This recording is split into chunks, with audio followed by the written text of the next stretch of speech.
যাচ্ছি তাই না, হুট করে অফিসে যেই বলবো কফি খাও।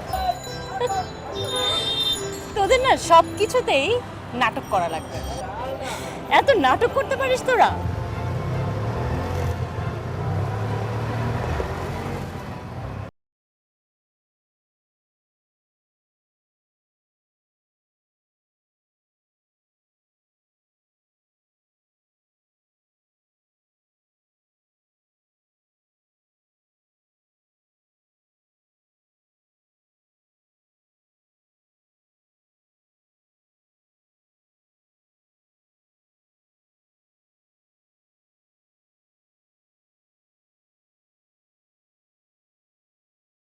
কখন আসলেন? ডাকলেন না যে? গানে এত মনোযোগী ছিলেন যে দেখে আর ডাকতে ইচ্ছে করলো না। কি হলো? আপনাকে বলা যাবে না। আচ্ছা বলি, এই যে আপনি এখানে এসে আমাকে কিছু বলেননি, এটারও কিন্তু একটা মানে আছে। কি মানে? আপনি লুকিয়ে লুকিয়ে আমাকে দেখছিলেন, এই জন্যই বলতে চাইনি। আপনি একটু স্থির হন তো। আমি তো মজা করছিলাম। আসলে যেমনটা ভাবছেন। জানি, যেদিন থেকে আপনি জেনেছেন আমি মৌনা, সেদিন থেকে আমাকে লুকিয়ে বা প্রকাশ্যে দেখার কোনো ইচ্ছেই আপনার নেই। আপনি যে আপনার সব কাজ ফেলে এখানে এসেছেন, এতেই আমি অনেক খুশি।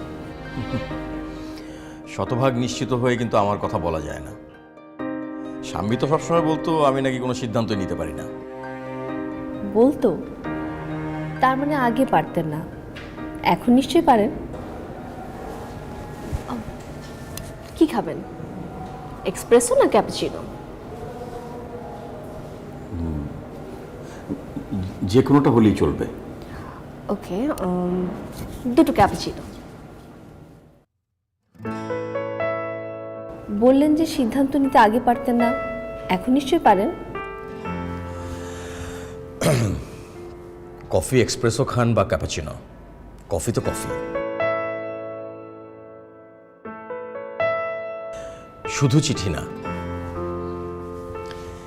এটাও ফেলে এসেছিলেন আপনি।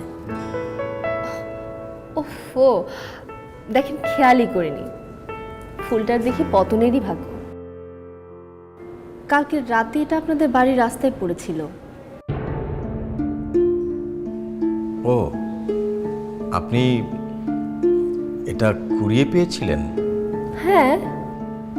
আমার বাসার সামনে রাস্তায় পড়েছিল। এই গোলাপ হচ্ছে ভালোবাসার প্রতীক। সামনে রাখবেন যেন অপাত্রে ফসকে না যায়। ফুলটা দেখি ঘুরে ফিরে আমার কাছেই আসছে। আমার তো মনে হচ্ছে এই ফুলটার অন্য কোনো উদ্দেশ্য রয়েছে। Excuse me. Hello. Hello Imran sir, আপনি কি অফিসে ফিরছেন?